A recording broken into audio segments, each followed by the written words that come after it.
Never mind. All right, everybody. Welcome to Millstone Self-Reliance Group. We are your hosts. I'm Mark. Over there. Blake. Yeah, Blake. Down below, you've seen him before. The man, the myth, the legend, Barba Negra, which is Blackbeard. Say hi, Blackbeard. Hola, ¿cómo estás? Todo está bien en el mundo hoy en día. All right. Hey, we're going to just we got a couple of guests going on. So here's what we're going to do. Tell you what we're going to do, and then we'll sit and talk about it. Blake and I were talking about this before last week's live stream. And the way forward here is we're going to spend this month of October, the rest of the month into the election cycle. And we're not going to be specific. There's nothing right now that we can do. So we thought about, well, should we really focus on doing some training or whatever? It's like, man, whatever's coming is coming. And you're either prepared for it. Yeah, there's still preps you can do. There's still things you can do. But I mean, for the most part, our thought was we're just going to use the next 4 weeks to really kind of focus on current events, politics, again, and I hate to say this, but I don't like being vindicated. I want to be wrong, but I just keep seeing League of Shadows all around me. So on that note, really, and I'm going to turn over to Blake, our whole format, or if you want to call it our left and right limits, is we're just going to bring on some of our friends, special guests, people with very unique backgrounds, and we're going to sit and talk about a series of the key events. And I'm just going to end it, Blake, before I turn it over to you. Something you and I have been talking about for years. This has been going on for years. There are events and news. The news cycle is so fast you can't keep up with it. Things that would have been in the news cycle for 6 months are there for 6 minutes and they're gone. And just look where we are right now, and then I'll come back to it on that. Blake, go ahead, sir. Well, I mean, but doesn't that just seem to be like it's by design? The speed in which things happen, the omnipresence of the information stream that we have access to right now, and the 24-hour news cycle that we find ourselves in, it does serve the benefit of forgetting about key, very, very important events and just kind of losing them to time, even when that time maybe is only 6 months. Like you said, Mark, it used to be that a major story, it was in the news cycle for 6 months and it was massive. I mean, think about the times before the towers fell, and when a major scandal would happen, it would, in any agency or any government organization, it would send shockwaves across the US and it would be constantly reported on. Now it's just another Tuesday. And I think that does serve a benefit because we forget about these major events, and it makes it more difficult for us to put a full thought process and image board together of what we're dealing with and what's really down the pipeline. And I think that's why we felt like it was maybe important here leading up to the American election to discuss some of these current events, both in the past and what's going on right now, because it's a good metric, as Mark loves to say, dots on the wall, to see what that grander scheme is, a grander plan is, whatever may be unfolding, and to try to just better forecast what's coming down the pipeline. Here we stand today, a year out from a devastating terrorist attack that took place in Israel, and now are looking down the barrel of a greater regional conflict for all of the Levant and boiling into the entire Middle Eastern area. And this has ramifications beyond just the coordinates that it exists in, because we are a global nation in many ways now, and what happens in one area has repercussions on the other battlefields. I would dare say what we're seeing is the opening of the first, or the true second front of the next global conflict right now. It's unfolding, and while that's happening too, is arguably one of the greatest humanitarian disasters that's taken place inside the United States in the last at least decade, 2 decades. I mean, this is very much so a Katrina moment that's taking place in our country as well right now. So we have some big things at the doorstep right now. Blackbeard, Barba Negra. Well, I think that it's important to understand, from my perspective, I always try to look at what's happening beyond the headlines. In the old newspaper world, they used to talk about above the fold. It's because they used to, right, and they still use that on websites But obviously, it has a very different meaning with infinite scrolling and so forth. But when you used to have newspapers, they would always be folded, and so it really mattered what was above the fold because that is what caught your attention. And I'm at a place where I think that if you talk, if you look at, for example, John Kerry coming out and saying that, essentially saying that freedom of speech was a real problem, Hmm. and Hillary Clinton kind of agreeing with that. I think that we don't understand the importance of story and of what spellcraft really is. I know I'm going in the weeds and esoteric, but you told me I could. it's it's Damn you, just Mark.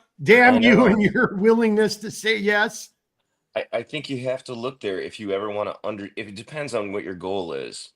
If you want to remain entirely reactionary, I mean that's pretty easy, right? But if you understand why these things are happening, because it matters, the cure is in the cause, right? That's where you find restoration is in dealing with the fundamental problem, like the first principle of the issue. So spellcraft is about manipulating consciousness, which is what we are. We're spirit. We are the observers here. That's what we are. And people can debate that, but you'll figure it out sooner or later. And so how do I direct that to that awareness and to create the kind of world that I want? And the answer is they use spellcraft, and they do it by getting you to put your energy into the things that you focus on, and it magnifies them and it makes them almost into self-fulfilling prophecies. I think there's more happening even than that, but that is one of the things that's happening. And so it's part of the reason that they use, you know, uh, communication below the threshold of conscious awareness, like subliminal imagery, neuro linguistic programming, um, different altered states of consciousness can be done in basic, hypnotic kind of states of awareness. And in so doing that, what it does is it allows you to shift the direction of the world because you can create this like collective bubble that is ultimately what's driving something. So as an example of that, if you were to look back in the years, even starting with Obama, I know it was at least through the first Obama administration, they were floating headlines about civil war, civil war, civil war. And so what that told me at that time was, well, this is very, very clearly none of these things are warnings. This is the groundwork foundation of the building in order to create what they want, which is the Civil War.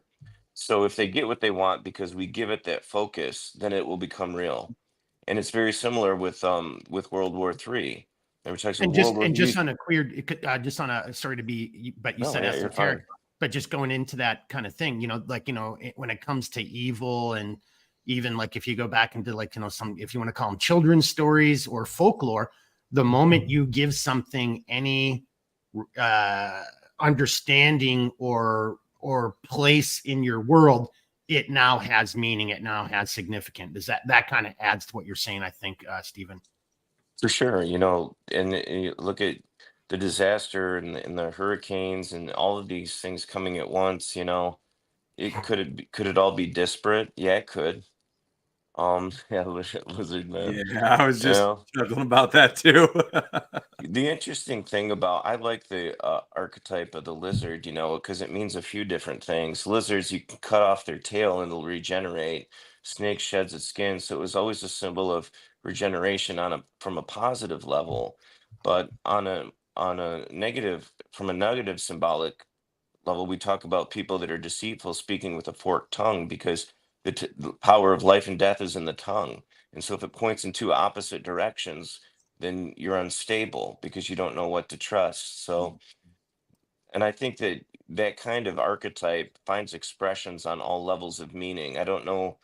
I like to think that's my own original thought, but I doubt it. I'm sure smarter people than I have come up with that before. But I think that when you look at like these forms and archetypes and shapes, I think you'll find expression on all levels. And we're going through change right now. One of the things that I want to wanted to bring up tonight was, and I haven't read it, so take it with a grain of salt, but you can look it up. Michael Crichton wrote a book called State of Fear, decades ago, and it was all about and basically an eco-terrorist group that develops the ability to manipulate the weather. And so you have to understand, I mean, just think as a reasonable person, but perhaps with a little bit of psychopathy or anti-personality disorder dashed in there. Um, if you have a technological asymmetric advantage over somebody else, it's not in your interest to disclose that. I think the technology that they have has not been disclosed. I think it's drip fed to us on a commercial level, but it's kept private prior to that. I wouldn't I'm almost certain that they have weather manipulation technology. Does that mean that this hurricane and all that has been manipulated? No, but it also means that it could have been. And so what that does is it operates on a few levels. Number one, it destroys social trust and that's where we are now. This is the death of the trust and the faith in the institutions, which is why they're trying to get the the cork back in the bottle regarding the whole, freedom of speech, because freedom of speech is freedom of thought, and that's terribly dangerous if you're trying to control consciousness's focus, which is what this is. That's what they mean when they say we'll lose control, especially in an alleged democracy. Um, it's listen. Do you understand the resources which are necessary to maintain the world's police force and the largest military in the world? Even that is insufficient to completely control the world population. So you have to go to their minds, and that is if you watch the original Conan movie with Arnold Schwarzenegger and James Earl Jones, the very first one, he talks about the riddle of steel. That is the riddle of steel. The riddle of steel is that the steel is irrelevant compared to the hand which holds it, and the hand which holds it is irrelevant compared to the mind that causes the hand to hold it. So everything is ultimately fundamentally spiritual and psychological warfare that manifests in the physical as the things that we have to deal with, that we look at and we shout and say, can you believe that they raised this flag? Can you believe all the people that aren't getting aid? Yes, I can believe it. All of it makes sense to me. It makes complete sense to me. Well, and just because I love the original Conan and Basil Polydoros, I mean, one of the greatest movie conductors of all time. That soundtrack just kicks ass by itself without the movie. But that line you mentioned right there, when his father and he's like tapping, he goes, this you can trust.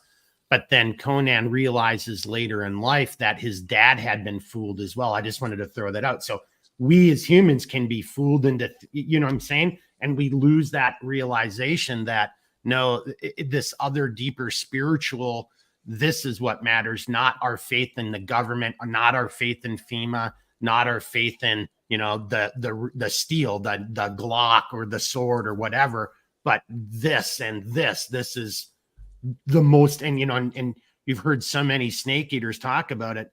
I can teach anybody, this is my weapon. What the person's trying to say is I am the weapon. These other things, they're just tools. This glass beach mug weighs over a pound. This is the weapon in somebody who's in better physical condition than I am right now. But this thing would crush your skull in, like the candlestick would, from that game, The Clue. Well, hey, Blake, I'm going to bring it over to you because we've got DB in the house and I want to get him on board. So I'm just going to give you a second, and then I'm going to bring DB on there. DB, you can hear me down there, correct? Just give me a thumbs up. Yep, I'll bring you on in a second, sir. Thank you. Can you hang on 1 second, DB? Yep, gotcha. All right. Go ahead, Blake. I want to go back to something that Blackbeard said at the beginning of this because it kind of ties nicely with what you were just talking about, Mark, and really the grander thing overall. Language is the closest thing to real magic that humanity has ever come across. I mean, this is even talked about in the ancient texts of multiple different religions. It's the one thing that truly holds sway over man.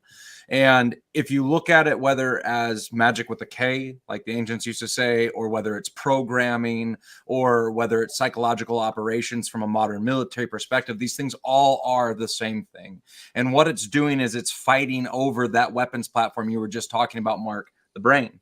And I think this is what, NATO is referred to, or not NATO, the UN is referred to as weaponizing every human on earth to be a human's weapon platform. This is what they're talking about. It's that control over the mind, because if you can program into your populace what you desire, going back to, like you're referring, Stephen, with the Obama era, civil war, civil war, civil war.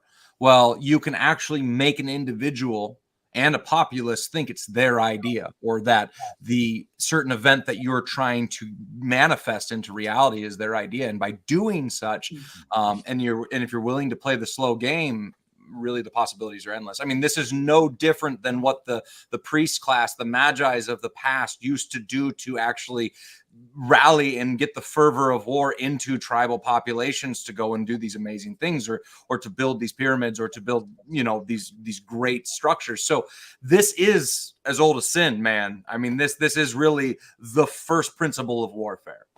So before I bring DB on, and that, boy, you guys just set that up so nicely. And DB, just to give you a heads up, we're going to probably get you on and talk about PsyOps right off the beginning.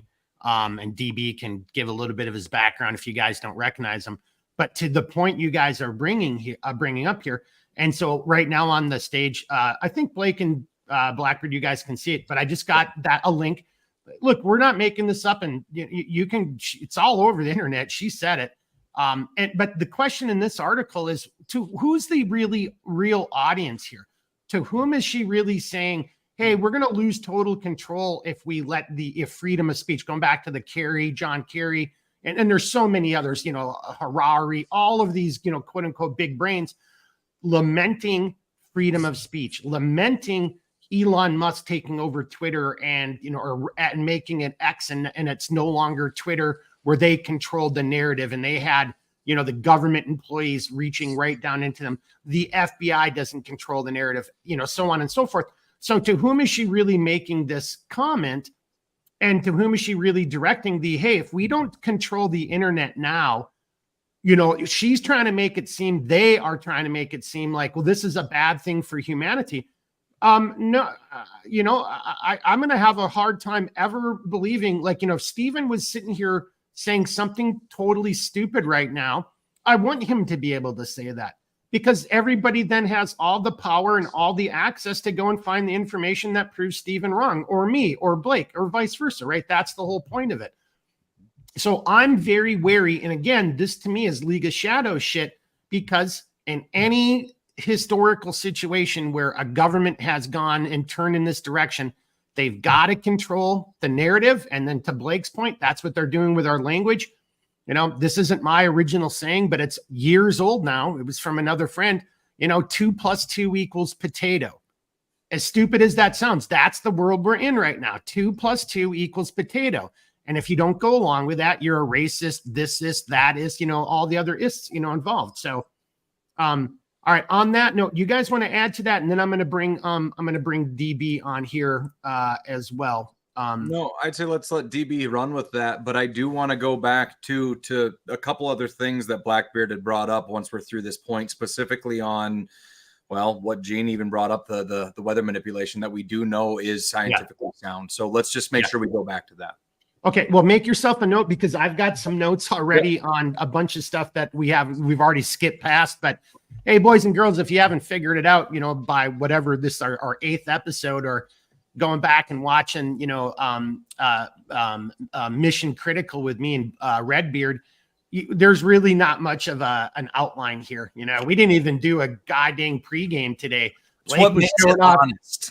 Blake was showing off his kid. Blackbeard was showing off his cat, anyway. So, all right, DB. And I was showing off my wife. Well, and then, I wasn't, that was up for you to say. That sounds terrible. Yeah, I wasn't going to say that. You can say that, no one else can. Hey, DB, people have seen you before, but as always, if you don't mind, just give a little bit about your background. And if you're comfortable, I say we just jump right in with that whole PSYOP and, the use of language, and what is it when they say, oh, we're all going to die if we don't control social media? What do you think they mean by that? Take it where you want, sir. Most people probably listening know me from previous podcast, but I'll go through it. Worked with Mark back in the agency a bunch of years ago now, and we did We're all the getting fun old, brother. stuff. Dude, you're telling me, look at all this gray. I should be graybeard soon. I still have a Wow. full head of hair though, so I'm good on that. But yeah, so we did all the fun stuff in the agency, couple years doing that together. But I don't know where else you want me to take it. My introduction's pretty short and sweet. I do run, Mark always wants me to bring up, I run a group called Thank you. Reno Dads here in Reno.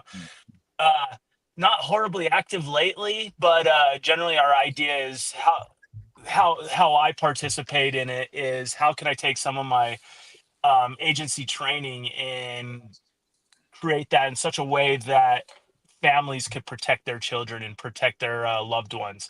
And you check that all out on renodads.com. We just got resources for dads. It's never advice.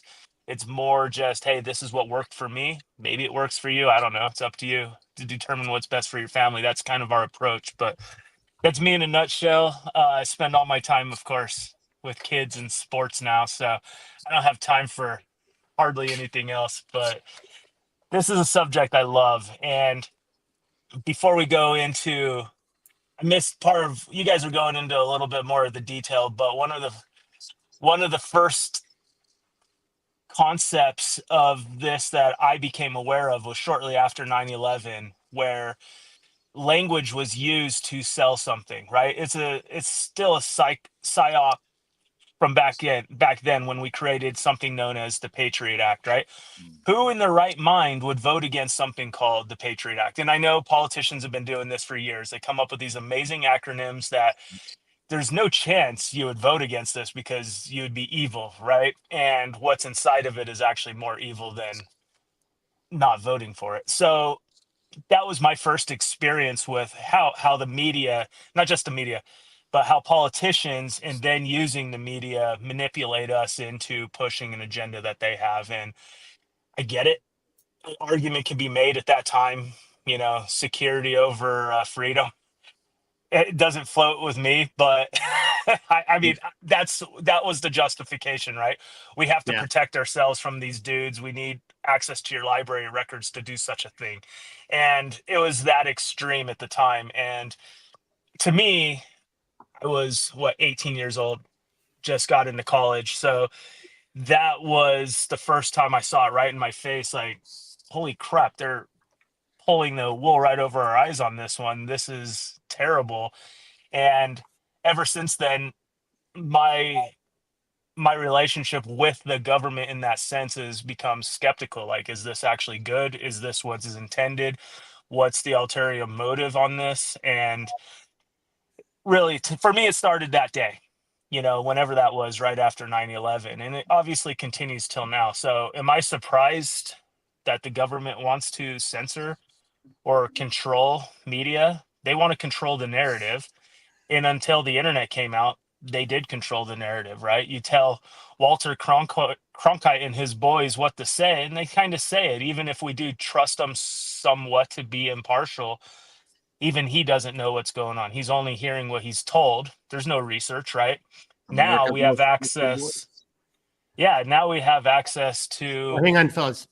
Blake, I don't think anyone heard your comment except maybe David. Say it again and then David. America's most trusted voice. I mean, that's what Yeah. Walter Cronkite was known as. He was literally, if he said it, it was the God's gospel.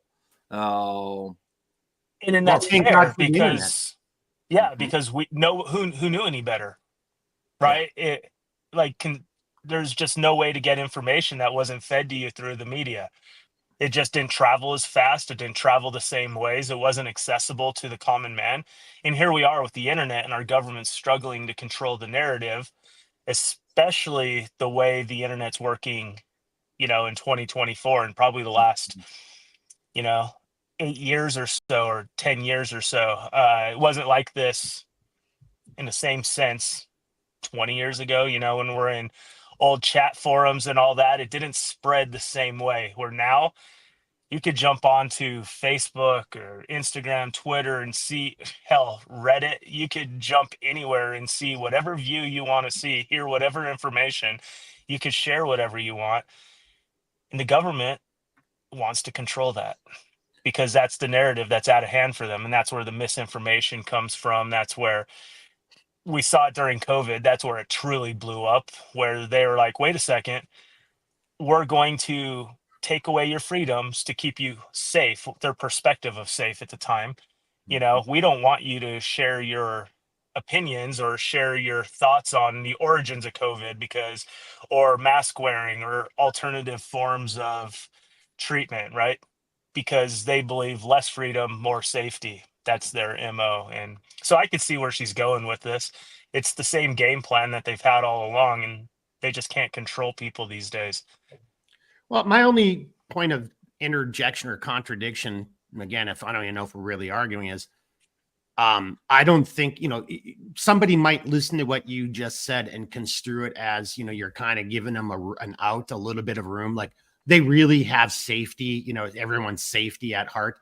I don't think that's the case at all. I mean, that's the only Well, that's place what, for sure. That's what they tell us, right? They tell us this. Yeah. We want your library records to keep you safe. We want you to wear your mask and not say otherwise to keep you safe, right? Like whether it does or not is irrelevant, right? My library records are the library records of any terrorist who's bothered using the public library system in this country. It's irrelevant. That wasn't what was keeping us safe, but they use that term. So I'm not shocked by any of this. I do see it's getting out of their control. So you are going to see a lot more aggressive approaches at censorship. Yeah. Going after the media, suing everybody. Yep. Blake, I know you want to come back over, but I kind of want to follow back over to Blackbeard. I think Blackbeard, because of his knowledge of language and grammar and just linguistics and the occult, I think is going to add a lot to what David just said. And then we can move on to another subject because there's a lot of subjects we're going to want to cover, and we're already 26 minutes into it. But I just want to add one thing. Elon Musk, love him, hate him. Same with Donald Trump. It doesn't matter. But the one thing you've got to at least, even begrudgingly, you have to give him is he's not an idiot. I mean, if he was an idiot, how would he be who he is? Unless this all is fake and it's all this is all a computer program.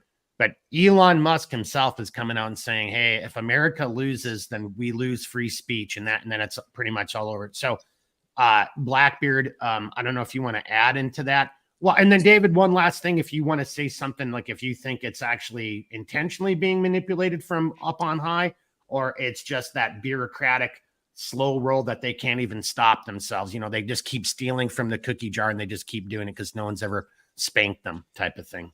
Well, you know me well. I'm always going to go with these dudes are so incompetent that their MO is just to keep doing what keeps them in business. Like militia, like I get it's just the government to me. Like this is how they roll.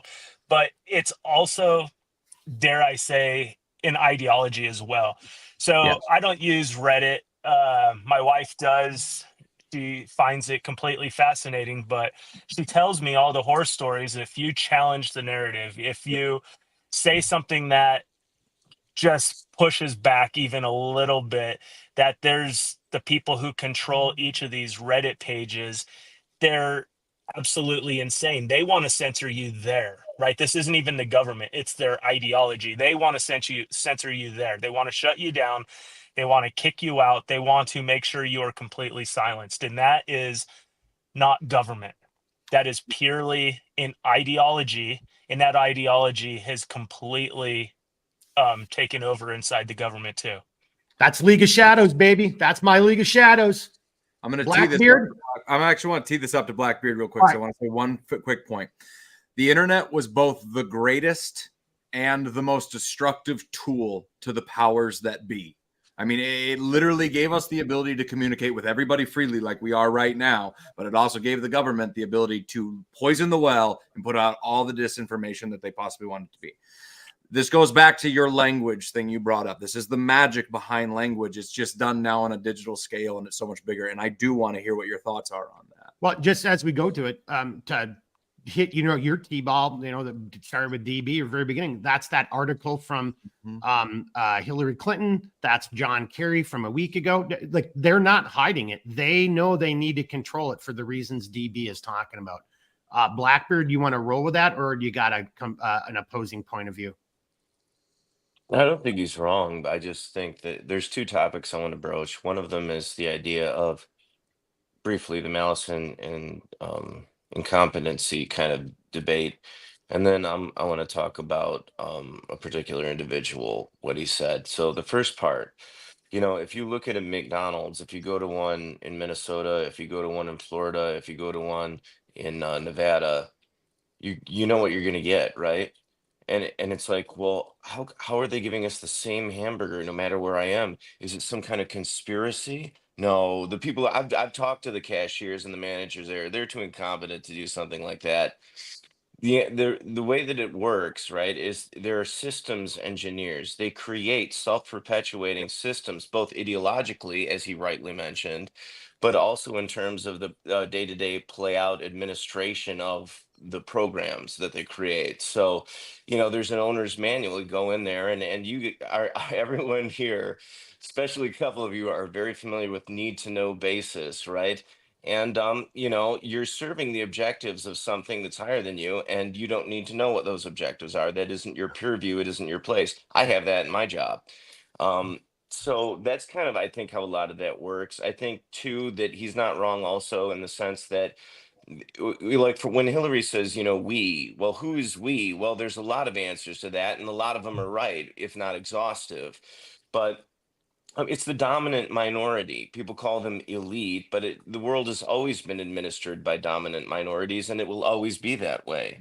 The question is, what is the character and nature that constitutes the dominant minority? And unfortunately, we've got a bad case of incompetency because they're not the same kind of people that established the systems to begin with. They are the inheritors of a system they neither understand nor value, even for their own interests, which is why it's crumbling on so many levels, even for them.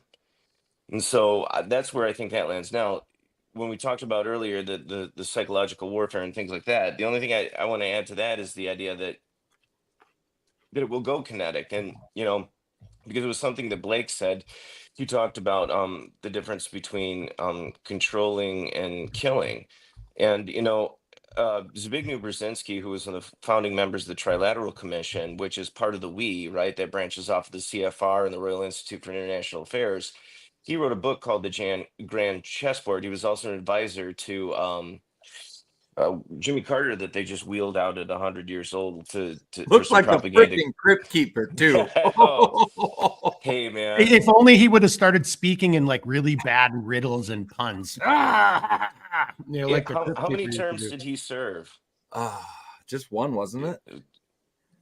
Well, if it was only one, when Are you talking about Jimmy Carter? Yeah, he was only one one term. term. One term. Yeah, so he's still got another one there. I looked at him, and based on the current candidates that we've had recently, I got to say, man, why not? I think he should throw his hat in the ring. It is getting a little bit late, but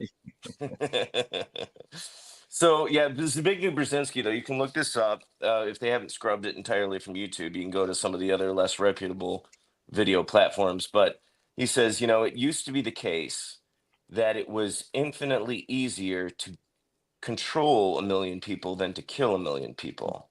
Yeah. And he says now it is infinitely easier to kill 1 million people than it is to control 1 million people. And he would know. And of course, his daughter is part of the whole MSNBC crowd because that's part of that is the we. That's part of the dominant minority. So that's what we're dealing with, in my opinion. And I yield it back to you.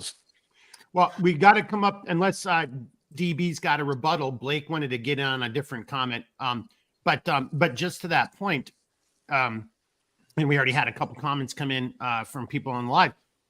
I think that is exactly what is going on. I mean, that goes back into Hillary Clinton and all these comments. We have to control this stuff. Otherwise, because I do believe evil, the lizard people, as Gene would say, they realize we're at that. They realize they're at a crossroads too, just like we've been talking about. We're at a crossroads. If society goes in one direction, they win and they'll be in power and they'll be in control. Honestly, I really think it would have already happened had Hillary not lost the election to Donald Trump. I think that caught them all by surprise, and that would have been Obama, Obama again under Hillary, and that would have solidified it, and we'd be in a completely different alternate reality right now. Their game plan got thrown off. Then, Corona, and a couple, things to DB's point, whether it was intentional or unintentional, that virus was leaked. It did do what it did, X, Y, and Z. So Blake, kind of coming to you or anybody who wants to rebut that. But to Blackbeard's point, I think that's a great point. The question is, okay, well, now which one is it going to be? Because the League of Shadows realizes we've either got to get this completely out of control, or we'll lose control, and then Zabrinsky's wrong, and then it'll be easier just to kill a million people, which, Blake, I'm kind of throwing it to you, because after, what was that, 2 episodes ago, we were talking about, is this really all about just you and I? Yeah, is this about population control? And I tend to think so, because, I mean, historically, if you look at it, that is kind of what it always has been, whether it was population control through the mind or by eliminating the individuals, as we were just talking about. It seems like we fell through the looking glass. I mean, that's really kind of where I'm at now, is things have kind of changed. You hit it on the head, Mark. When Hillary didn't get in and Trump was elected, that was a huge change to the plans. We jumped timelines, if you want to go sci-fi about it. And had, in my honest opinion, had we been there, I don't think people would have been as aware as what was going on. However, we would have been more advanced down the pathway of a totalitarian government, because they would have been able to lull people back to sleep a bit and kind of perpetuate that slow march of totalitarianism that was unfolding over the last century or two. And, if we look at everything that's going on right now, and if we're playing with the concept that this is all in some greater grand conspiracy, whether it was through incompetency or otherwise on the lower levels in the management, is relevant rather. And something you had brought up earlier, Stephen, about weather manipulation. It's kind of the little thing that you touched on. And I think that's a really interesting thing, because we do know there are ways to seed clouds. There are ways to make it rain in one area and deny rain in another area. I mean, this is actually something that can be used on the battlefield, not with great accuracy, but is something that you can do and has been proven in theaters before, where you create a monsoon in an enemy territory. We're seeing China massively expand their weather manipulation technologies right now. I actually just saw an article about 48 hours ago talking about how they're building an array that's larger than the surface area of India to actually affect weather. I mean, a proof case of this taking place was China used cloud seeding in the Beijing Olympics so that they didn't have rain in their region where the Olympics were actually being held, and there was a monsoon in another region because of it. So, I mean, there are very serious examples of this that have taken place going back into the 50s. And there's a scale out there that's called, I believe it's the Kharkov scale. And it's talking about galactic civilizations. Now, we would technically be what's classified as a 0 on the scale, all right?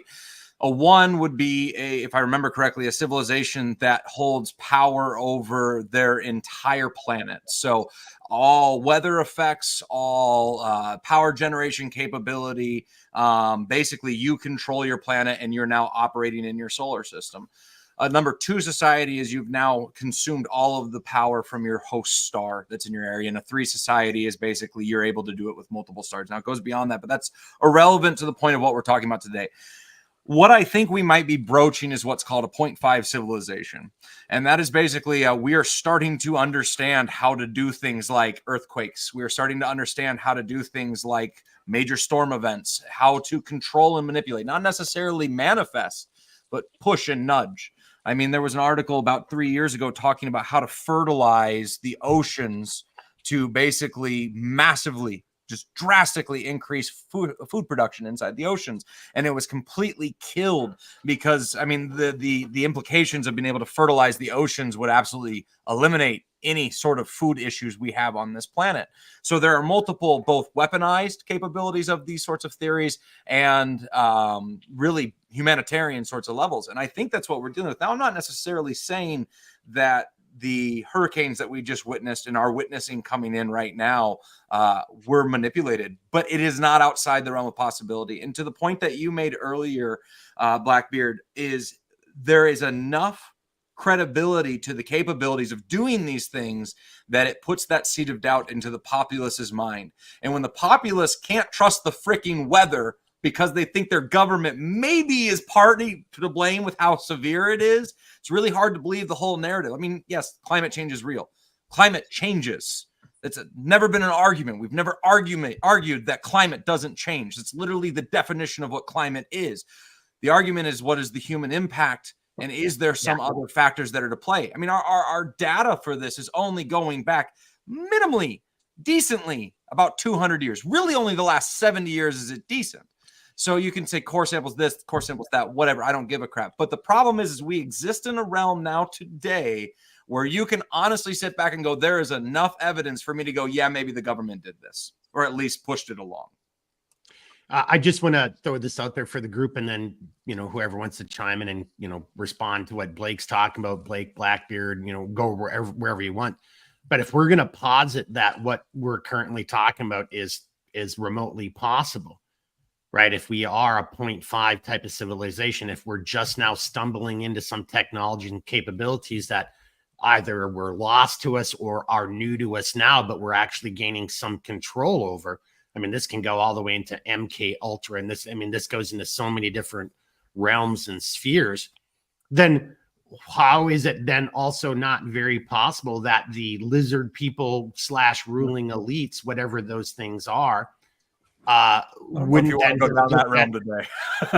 Well, but why not then just look at population control as part of the psychological / mathematical equation of reaching utopia? You know, we're just a bunch of rubes to half the people, you know, the useful idiots anyway. So, if that's the obstacle or the impediment to bringing about your utopian 1984, whatever you want to call that, then why the hell not? I mean, so now I'm the one taking us into a little bit of the rabbit hole. I'm going to open it up to the group. I mean, go anywhere you want to go. I do want to bring it back over to some recent events, but we're on a nice little fun tangent. So go with it where you want, guys.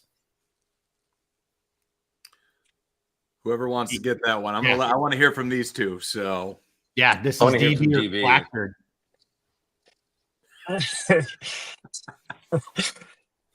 Well, I'll start with my pretty standard. Dude, I've worked for these dudes. They're so goddamn incompetent. Yeah, no, hang on. And I'm not throwing you under the bus. I was there too. I agree with you. I agree. No, hang on. I agree with you, but I think to the larger point of Blackbeard and Blake's points, the people we're working at, and then me and you is included, DB, we're not the ones that we're actually talking about here. I agree with you. If you look at some things, there's no way they didn't predict this, they didn't make it, but somebody is smart enough to see an opportunity and take advantage and has the resources. And I don't mean necessarily just money. Power can be measured in different ways to manipulate it and turn it into their to their advantage. And that part I was gonna say that part I agree with massively. I think that whatever they're trying to do, they're going to just keep trying to do it because their job is not necessarily to stay in power, but it's more generational thinking. How can we eliminate these people who are different than us and get it to go into, like, they could craft that utopia to go their own way, and they're not playing the short game. They're playing the long game. Yes. And that's where all this comes from. So yes, we could agree that the government is going to do whatever it's in its power, whether it's a huge power or even on a smaller scale power. They're going to use that to manipulate the population. They're going to use it to control the population as best as they can. And I think that's going back to that very original point we came up with when I first jumped on, is when they're losing that control, this is where we start seeing them panic. This is where we start seeing them make mistakes. When you panic, you make mistakes. And they don't have a system that could control where we currently are at, where we're even talking about these possible scenarios where they could control weather or they can control any sort of event, right? The fact that we're talking about it's what they don't want, right? Yeah. They've lost control altogether. And that's where, but it's also, again, whatever keeps them in power generationally, pushing their agendas. The whole climate change argument, for me, I look at it as I'm not smart enough to know what all that is. When I look at the issue, I'm like, how much do you want me to pay and why? Right? There's a lot of, so when we're talking about climate change, how much more could I personally pay out of my paycheck through taxes, through whatever I'm doing, paying extra for these, electric cars, which I'm not going to do, right? That's just part of their control. And yeah, I don't know. They're going to keep pushing their agendas. They're going to keep removing people who go against their agendas. And it's an ideology and it's a government. It's just bad. You see it at play. I even have family members who post on like Facebook talking about how could you guys possibly believe the hurricane response effort, the government's doing anything less than perfect for this effort for the most part. And it's just like, how did you get there? Yeah. They're so incompetent. How do you believe they're perfect? Like, how did you rationalize that the government is doing the right thing as best as they possibly can? Mhm. That's where, Because we're in an ideological war right now. and that's where I think to me, this is where it comes from. And I hate to say, like, yes, we should get along with people who disagree with us or have different opinions. And on some scale, yes, that's true. But you do have to kind of look at it as like an ideological war where, some people think I am so freaking racist or uh, just a terrible person because of what I look like or who I support or some of my simple beliefs. You want me to have a beer with that guy? Mhm. A guy who completely despises everything I stand for, my values, my beliefs, how I raise my children. You want me to have a beer with that guy? You think that's going to go well? Sure, because I'm going to control myself, right? But yeah, I don't know. It's an ideological thing and you can see what they're trying to do. Well, they're trying to drive a wedge in between everyone. There's no question about that. They're the Oh yeah. forcing of the picking of sides.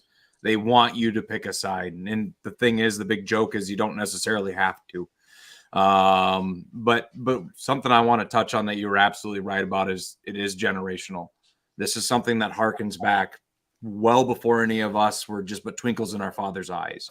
This is an ancient thing that we're up against, and it's really interesting to me too, because I don't know about you guys, but I don't know too many humans that are thinking 3 generations down the road, let alone 20 or 30 generations down the road. So kind of, to me, especially from my position in faith, comes back to there's a master there. There's someone that doesn't really give a shit what the goals are that get accomplished. As long as the chaos is there, the plan gets moved forward. Because I don't know too many people worried about their 30th generation grandchild and making sure that they're the ones that finally got to see the plan through. So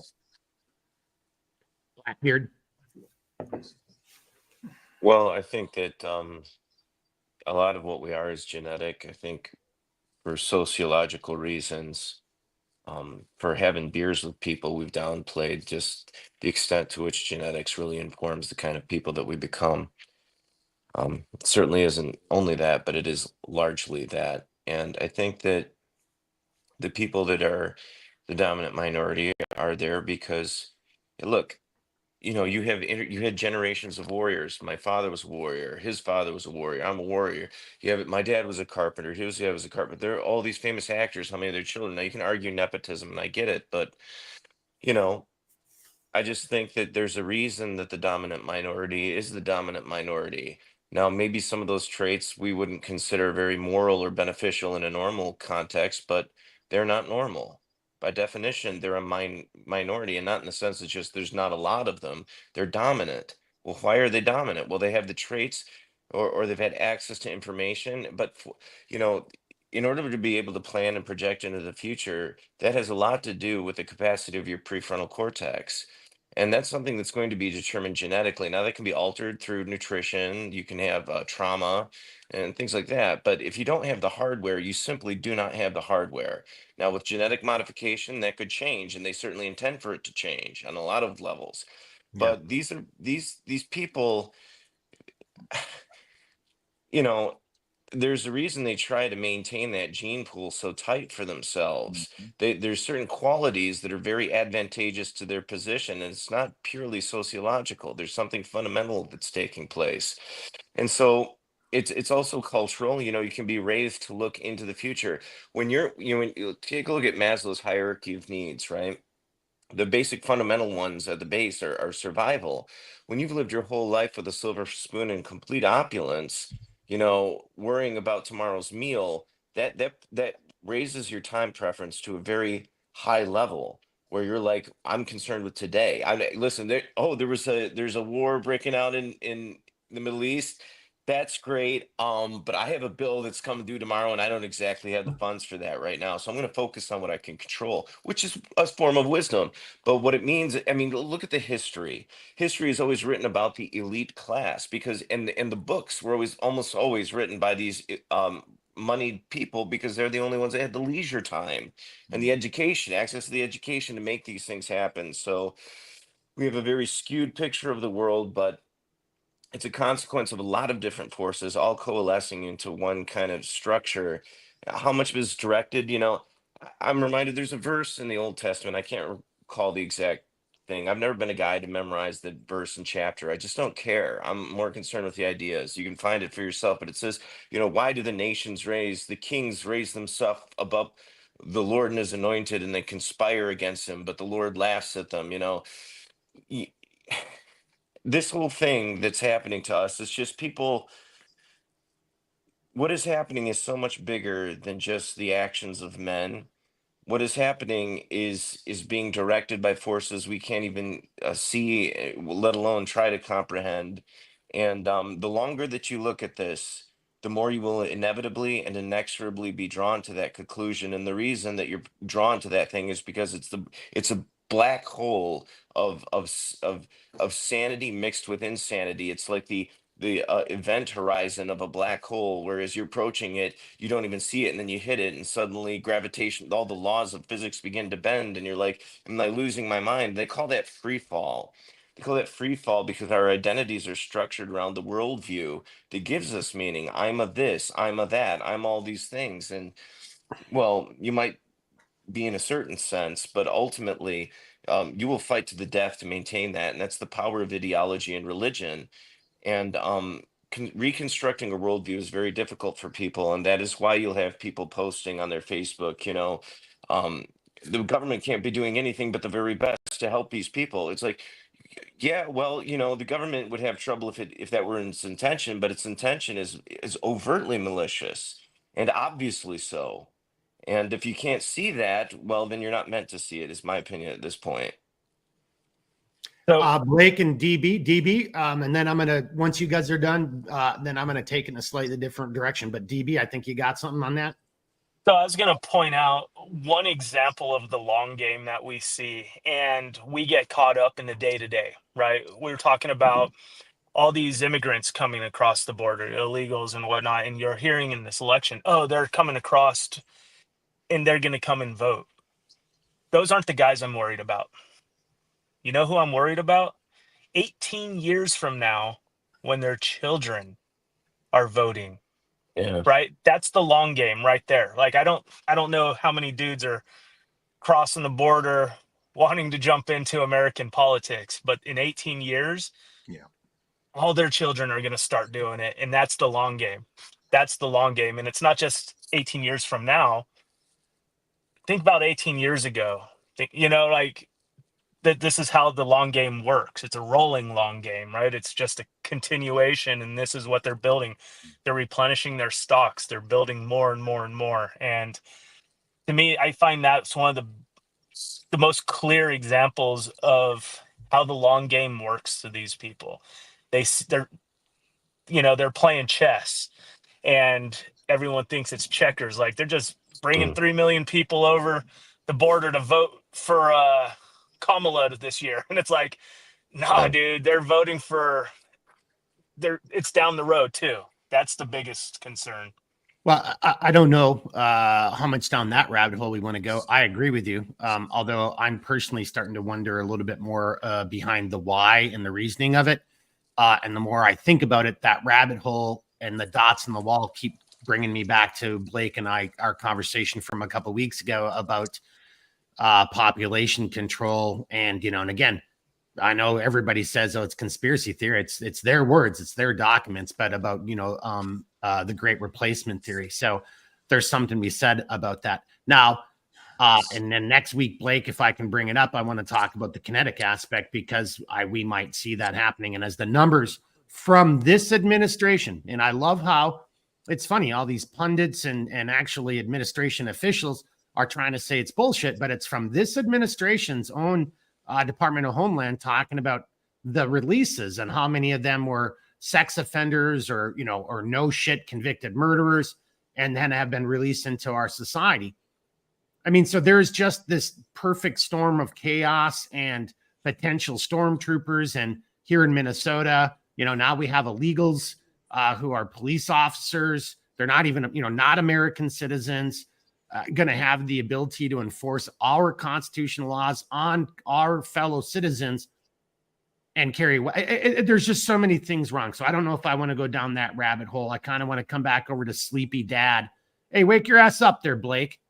No, I was listening. I was just sitting here listening to all this. That was a dad. That was a dad move. That was. I am tired. Hey, listen. Last night, that was a dad move. That's a military move right there. I'm here to tell you, I've seen it. I've done it a million times. Grab rack time where you can, man. Just resting his eyes. You're still awake, but you're getting some sleep, bro. You can't do that right now. So no, resting his eyes. Yeah, just resting my eyes. Right. So you're spot on, though. It is all of those things, and what I venture to say, and it's not a popular statement, is when you lay everything out, we are a failed nation. We're already to that point. So what we need to do, if we really want to bootstrap ourselves, is look at it and be honest and go, it is a failed nation.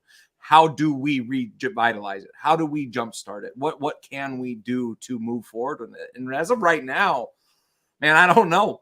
Because it is a very screwed up situation. When you look at just the education system alone, talking about being a sleepy dad, that's one of those things that's on my mind a lot. I'm sure, DB, you go through this shit as well, is the education system is not an education system. It's a let's train them just enough to hit the button and not ask why we're hitting the button system.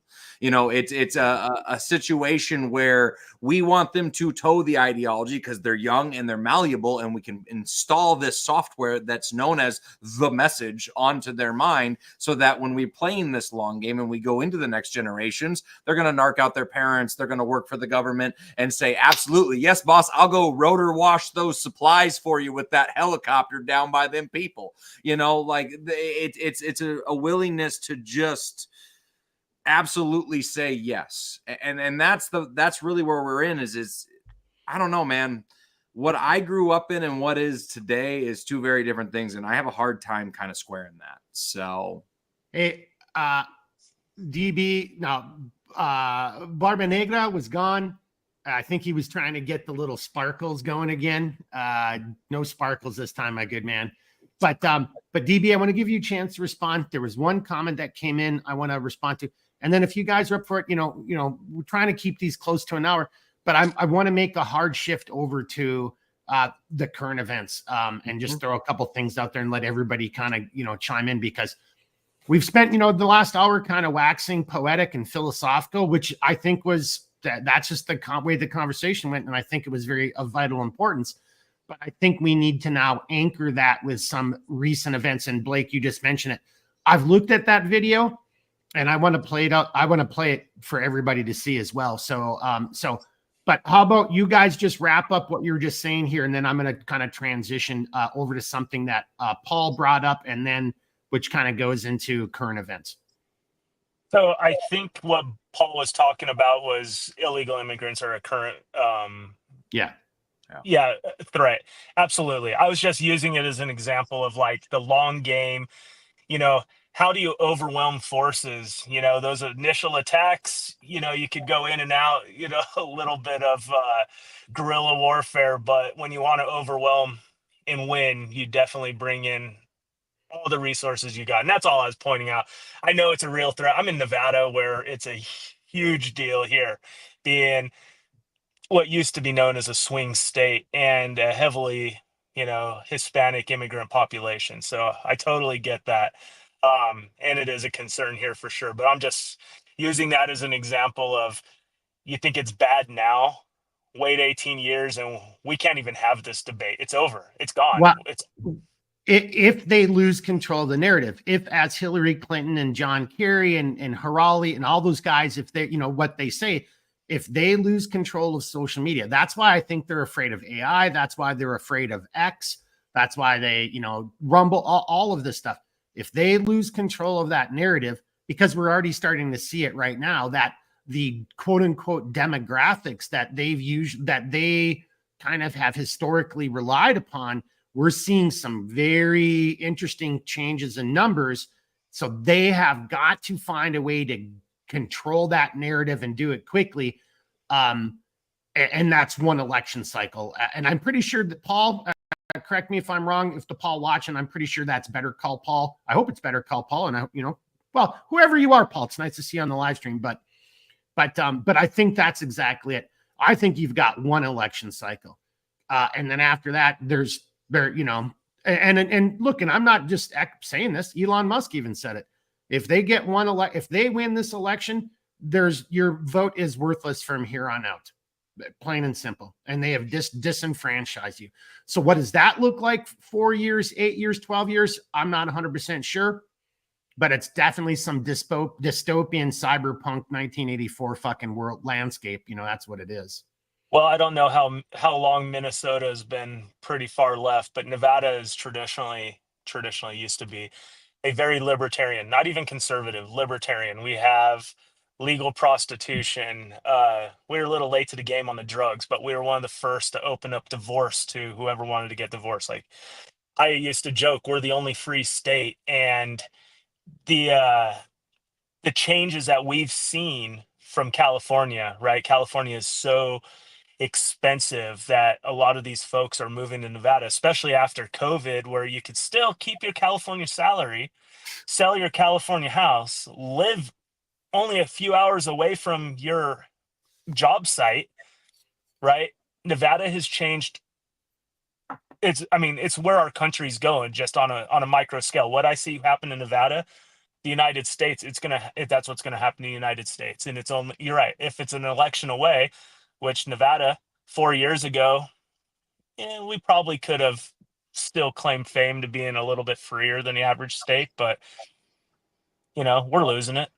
And it's all because of California. They're bringing all their laws, they're bringing all their ideologies, they're bringing everything that makes them California to our formerly leave me alone, let me do whatever I want, keep the government out of my business state, right? So yeah, that's what's going to happen to the U.S. Well, and it's going to happen in the urban areas. It is, you know, and that's all they need to do, because again, they're not stupid. Control the urban areas. I mean, Minnesota is a red state if it wasn't for Minneapolis, St. Paul, and Duluth. It would be the greatest state in the entire nation to live in if it wasn't for those 3 damn cities. Yeah. And get rid of the people. The cities are pretty nice. No. Hydrogen bombs, Blake. Hydrogen bombs. No, neutron bombs. Or keep the infrastructure, destroy the people. Well, that's a hydrogen bomb, right? Or did I make? Or maybe no, you're right. Hydrogen bomb would have been earlier on. So, neutron bomb was designed to basically deliver a neutron radiation that would kill organic life but leave behind infrastructure. Yeah, it had a half-life of, I believe, about like 40 or 50 years. So like a couple generations move in, take over. No, you're right. Mine had to do with just different types of isotopes and how they were producing. Yeah. By the way, just remind me, I just watched, because it just got taken off of Amazon, Dr. Strangelove the other day, and Gene Wilder as Dr. Strangelove is one of the funniest characters in the world when he's got that stupid radiation slide calculator. Well, I do believe the half-life would be around 100 years. That's not Gene Wilder. That's wasn't that Gene Wilder? Gosh dang it. He plays 3 roles in there. He plays Dr. Strangelove, the president. That's not Gene Wilder though. Great reference though. Good pull. But what a great friggin' movie. Mandrake, do you know why there's fluoridation in the water? I mean, you know, that's kind of coming. That's Peter actually Sellers. Funny. Peter Sellers. Yeah, I just there you go. Dean from across the pond. Yeah, for the win. All right, I got a couple comments I want to put up, but we're at an hour. And if you guys, unless you guys want to keep going this direction, I kind of want to make a little bit of an abrupt change. into something that's a little bit more, not necessarily kinetic, but right now in your face and real life and, kind of current events. I already made an addendum to my note as you guys were talking. If we go all the way back to the beginning of the podcast here tonight, we talk about language and the internet and controlling the narrative.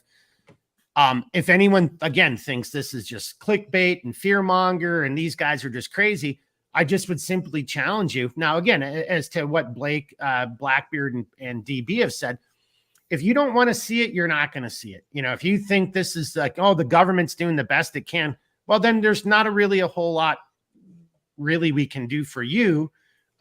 You're kind of a lost cause, but we can still point out some things because it's that undecided, that person listening that you can potentially reach. And so that language, they definitely want to control that language because they're going to get a pretty good number, 10, 20, 30%.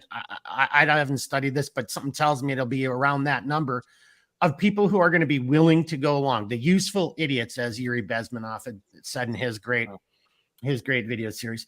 But on that note, I mean, and I guess maybe the place to start is right there with DB, and then I'll get into maybe some of the more down and dirty. But if you just look at all the way back to the Obama era of what our government has said to us, and it goes actually farther than that. I mean, you can take it all the way back into the 50s, cadmium sulfide. There's all kinds of other events. Eisenhower warned us about this in his goodbye speech. So it's been going on for a long time, but as these great gentlemen have pointed out, it's more in our face and we get to see it now because it's not Walter Cronkite telling us what the truth is, right? And as a result of that, just look at your government. And I'm just going to use the FBI. And I'm only going to take it as far back as Trump. The whole PP tape, the whole Russia collusion, the whole we don't know whose laptop this is. All these things they've lied to us about. And then I'm going to end it on the two most current things. We've had 2 attempted assassinations of the former president. I don't care if you didn't vote for him, if you don't like him. Somebody tried to kill him. And in the first time, they did kill an innocent bystander, right? And I just, there's a special place in hell for you if you just make jokes about missing Trump. But you killed innocent people. What? Just because they don't like your political candidate, it's okay to kill them for, no reason. They're a father, had children. But the FBI, our government, has destroyed all that evidence. Do you think we're ever going to really find out about that situation? And in the most recent case, the FBI, the Department of Justice, has called for an indefinite stay on the trial. Now, I'm not a cop, but I did stay in a hotel last night, and I did, do 4 years of criminal justice. That's what I was originally going to do. But you mean to tell me that with all of this information and evidence that we don't know what his intent was, and they're trying to claim they don't have enough information yet to bring charges against the second assassin. I don't know what world you're living in. I don't know what more information. Like, yeah, you can always exploit the intelligence from his devices, from his confessions, X, Y, and Z. But as far as evidence is concerned, how much more do you need to be able to try to ascertain his intentions and file charges? And instead, because they don't want to do that, and that should cause you some pause, that should make you wonder, like, what is really going on here? What is going to come to light before the election that they don't want us to see? Should they pursue criminal charges and going through that whole thing? So that's the name just escaped me right now. But when you make your case, you got to present this evidence. And then when you go to trial, I just almost had the name, but it comes to light. That's not what I'm looking for, but there's a legal term for it. When the evidence has to be exposed and presented. I mean, you want that to happen. You want to see what the other side has on you.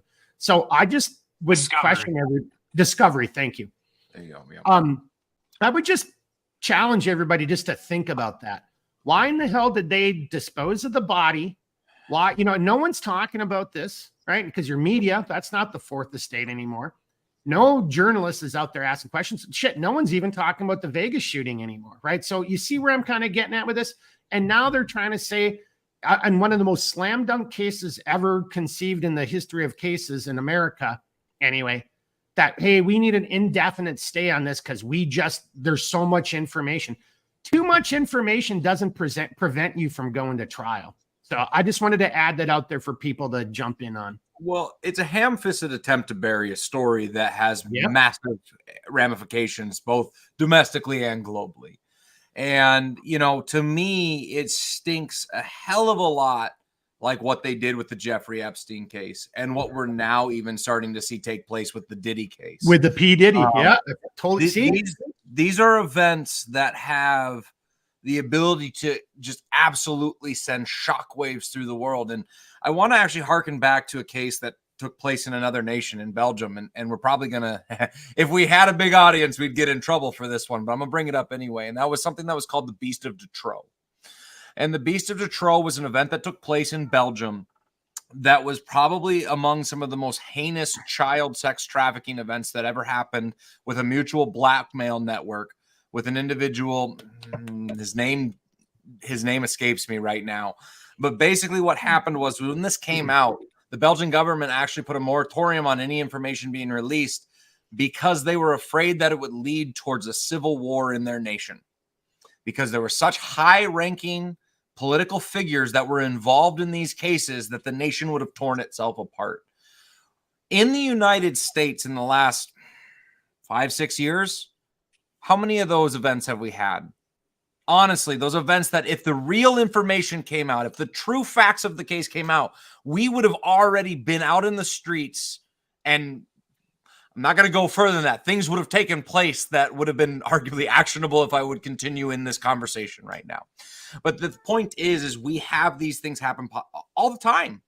And with this second assassination attempt and the first assassination attempt, these are some of those events. And they are desperate to control the narrative and to bury these stories because they are terrified of the ramifications if the general public was to be aware of them. Whether it's Jeffrey Epstein, whether it's P. Diddy, Ghislaine Maxwell, the assassins on Trump, it doesn't matter. These things East Palestine trainer derailment, the hurricane. Hurricane things that run into the ground. And we are a vessel floundering right now. We are a banana republic.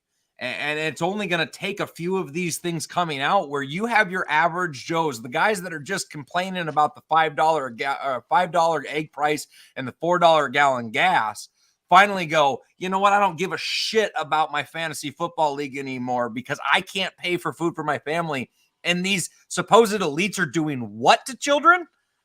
Like, this is the dystopia we find ourselves in. And I don't give a shit what anyone says. I try not to swear on these streams, but let's be honest.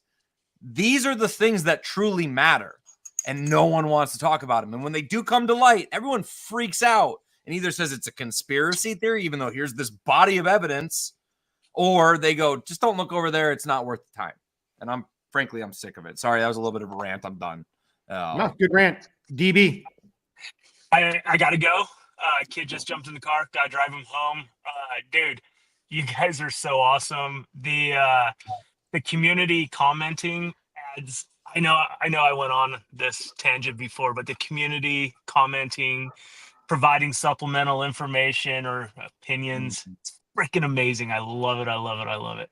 Well, we love having you, DB. So, well, I appreciate you all and all our guys providing information in the comments. Love it. Hats off to you, brother. Go do that family stuff, man.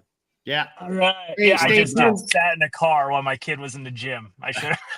Well, what are you gonna do? Like, were you gonna spot him or something? I mean, that's the only reason you should have been in there, and that would have been still a little weird. Well, you would have been like, Dad, get the F away from me. I got friends to spot me. Jesus, anytime you got to sit in a parking lot, man, and you want to bullshit on a Monday night with us, come on over. Hey, Blake, you read my mind. I already asked him about that, and we might get him for the next couple Mondays doing exactly this. Awesome. I'm here. This is clockwork, guys. All right, DB. Take care. Thank you, my good man. We'll talk to you soon. All right, later, brothers. All right, let's bring it over to Barba Negra, Blackbeard. I think Paul made an interesting comment in the. Oh, there's quite a few good comments actually, but yeah, he says they're all pro-Trump districts. It's like, how do you sort that one? Because it's like, well, where do the hurricanes form? You know, it's always in there. But at the same time, it's like, yeah, but what is the political bent of the areas that are getting hit so hard? I mean, there's another one coming into Florida right now, you know. That's right. Oh, maybe it's just the season, you know. It's the importance of plausible deniability, but I'm at a point where I really think that it's like Gene from across the pond. Like they've got the same migration happening. It's not constituted the same people, but the same thing is happening in the same measure at the same time. I mean, they're paying like just in Maine, how in Maine they're paying to house migrants.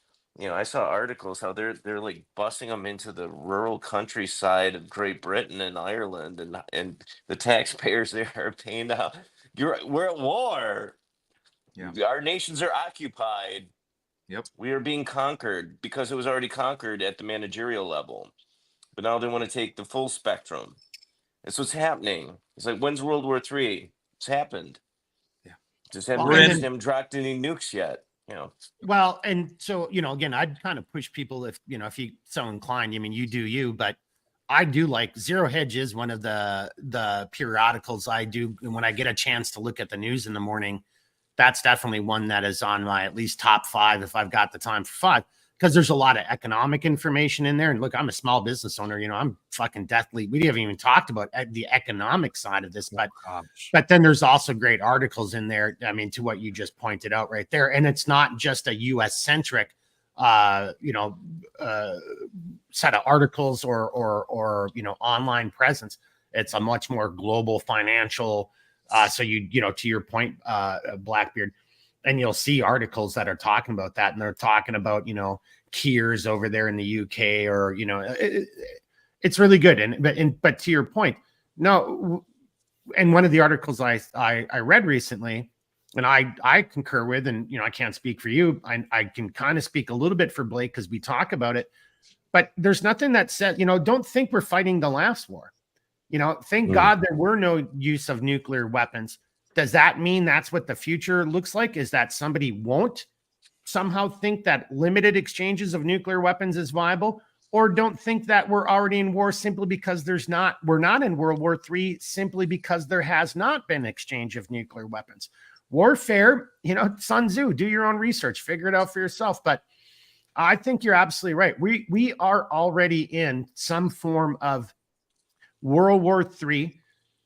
Doesn't mean it's about nation states. It could just be good versus evil, because, so call it a civil war here in America. I actually think it's just a war between good versus evil is what, and that doesn't necessarily mean to be my Christian beliefs or spiritual, but, there is obviously that aspect of it. But go ahead, fellas.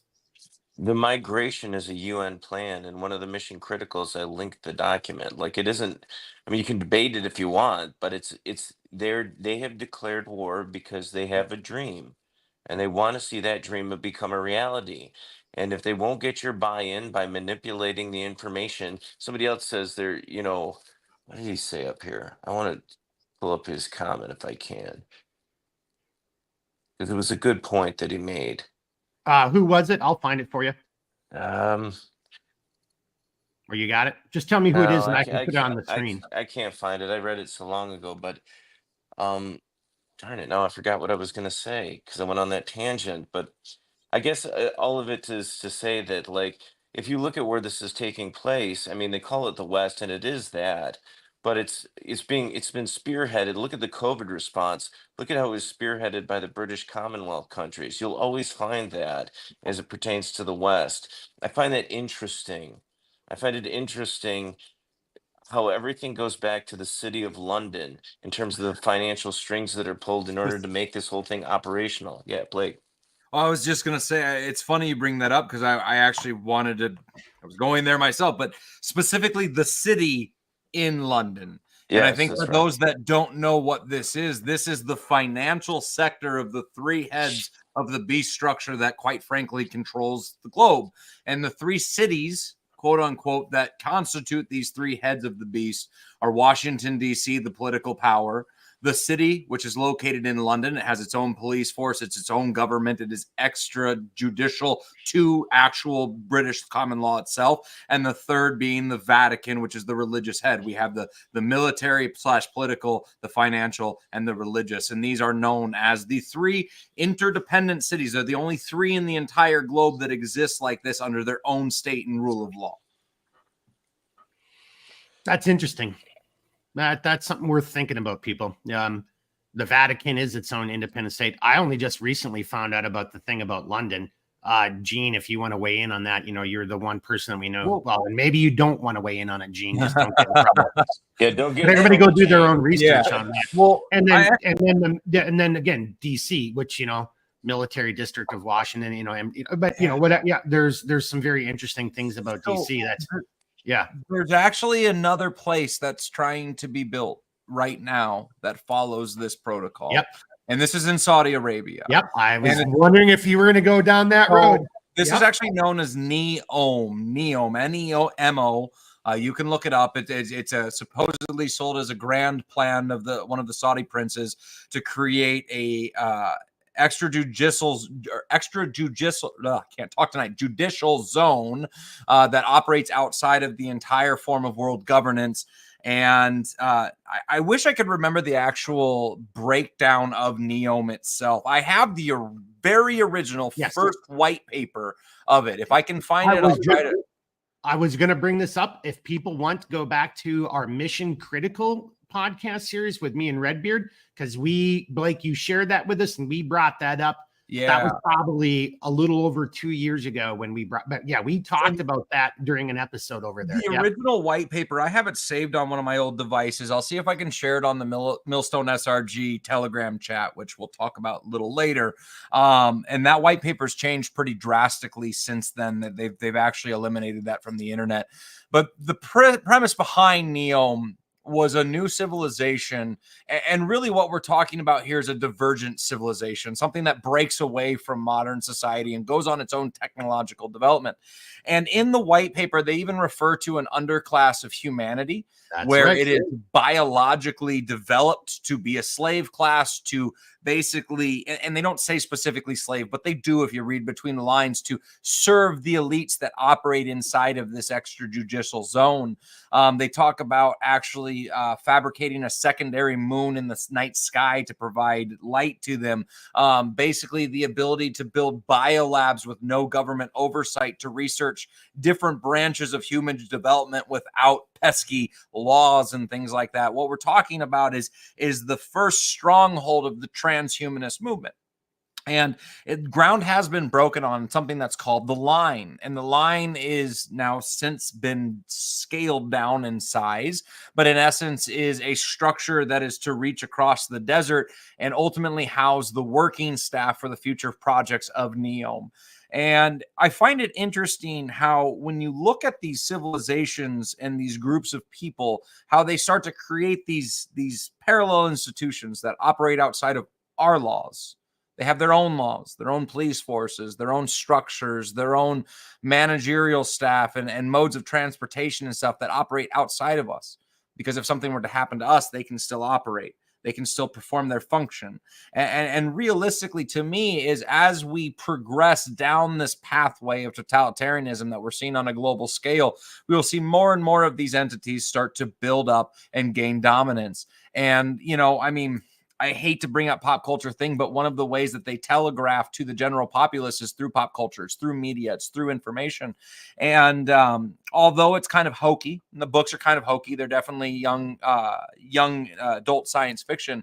But the Hunger Games series is a very interesting one to me, because the Hunger Games series is actually based off of districting that the UN proposed and letting areas of the globe go fallow. These are all propositions from the powers that be. And what we see in this media when they portray these things, they're telling you what the goals are. We want to have this elite class that's highly aristocratic, that lords over you and extracts resources from you. This is a desired goal because it allows them to reduce the population of the global world, and it allows them to control a more manageable number of people to then hone like a weapon the direction in which they want to see unfold for the future of humanity. And it is an affront to freedom. It is an affront to life. It is an affront to God. But I do really, truly believe that this is the ideology of the supposed self-named elites, the ones that think that they can lord over us and that they're better than us, that they are ones that are destined to bring us into the future, even if it only is 300 million of us. Hey, so I just had to write this down. We're at 124. Let's wrap it up. But I didn't even get to some other points, but I love what you were just talking about. And maybe we can channel this into the next episode, because, you know, something that's plagued me for an incredibly long time is how the government, you know, and so as DB was saying, you know, so for right or wrong or indifferent, you know, I joined the military when I was 17. So since I've been 17, I'm 56 now. Blake and I actually did this exercise the other day. I think there's 11 years of my adult life where I wasn't in the government in some form or fashion, you know, the military or the agency. Those 17 years before me joining, those are your formative years. That doesn't really count. So I've spent the vast majority of my life, unfortunately, in the government. I've seen it from the inside. And what I've come to personally realize, you know, over time is that the government has become this new ruling class, this new elite, the new lizard people, as kind of what you're getting at, Blake. And it does, you know, when you start asking some of these other questions, it really begs it. It's like, look, the United States government just hired almost a little over 700,000 new employees. During this era that we're in right now, how in the fuck did the government grow by 700,000 employees? I mean, go look at the data. I just saw it the other day. So, and government employees are making shit tons of money, and they're in positions of unelected power in our constitutional, our constitutional republic. Unelected bureaucrats are making decisions for the people. So you tie that in again to Harari and World Economic Forum and Schwab and all these other guys. You can see how it would be very easy to recruit people into your cause, just with the promise of like, hey, you're going to be the new middle class. You know, the new middle class, you know, you only work a couple days a week. You get to tell people what to do. You live in a nice house. And all these other people like that Blake's, you know, the me and yous that Blake's referring to, we're going to be slaves, you know, slave labor, consumers, you know, batteries, you know, lambs to the slaughter, you know, and you already see this taking place throughout our society and especially within our government right now, you know, and I'm going to end it on my point. When you look at the disaster relief that's taking place right now, you know, we've already forgotten about East Palestine and that and all the other events. But I'll just take this one right now, and I'm just going to end it. My last point. $2.4 billion to Ukraine was just promised. Less than $4 million to the Southeast area in Southeastern America that was hit by the event. $150 million was promised to Lebanon. Again, go do your own research. There they are talking about it. They just promised it to Zelensky. Kamala just promised it over to Lebanon. People in the affected areas, American citizens, $750. $150 million to Lebanon. They're not Americans. Why is FEMA giving $9,000 to each illegal immigrant? People devastated by a natural disaster, $750. Kind of makes you wonder what the fuck's really going on. And some people are already talking about lithium deposits and stuff. I just don't even know what to believe anymore, because that all suddenly seems very possible. League of fucking shadows. $750 that if you don't pay back, supposedly they will take your house from you. If you can even get it, because there's already people who've doing videos trying to do it, and they just keep getting denied or it collapses. It failed. X, Y, and Z. And you brought it up, Mark. On top of that, now there's reported that Iran just found one of the largest lithium deposits on Earth. The thing is all we need to do is sit back and listen to what they're telling us. It's all it takes. Listen to what they're saying when they send billions of dollars overseas to people that aren't our kin, aren't our countrymen. Listen to what they say when they don't care about the people of East Palestine or North Carolina. Yeah. Listen to what they say when they say they don't care about you or your vote or what matters in this country, or if you can feed your child. And just real quickly, and it's very telling what they say. Mm-hmm. I'm going to screw up his name. He's a Democrat. Well, he was part of the the Clintons. Well, he is part of the Clinton sphere. He was just on the talk shows over the weekend, and he said the residents of Asheville, North Carolina. Asheville is a very blue city. I don't give a shit if you're a Democrat. Matter of fact, we'll save that for another episode. But he said those people will figure out how to vote. But all those other rubes in the state, those Trump supporters, they won't figure it.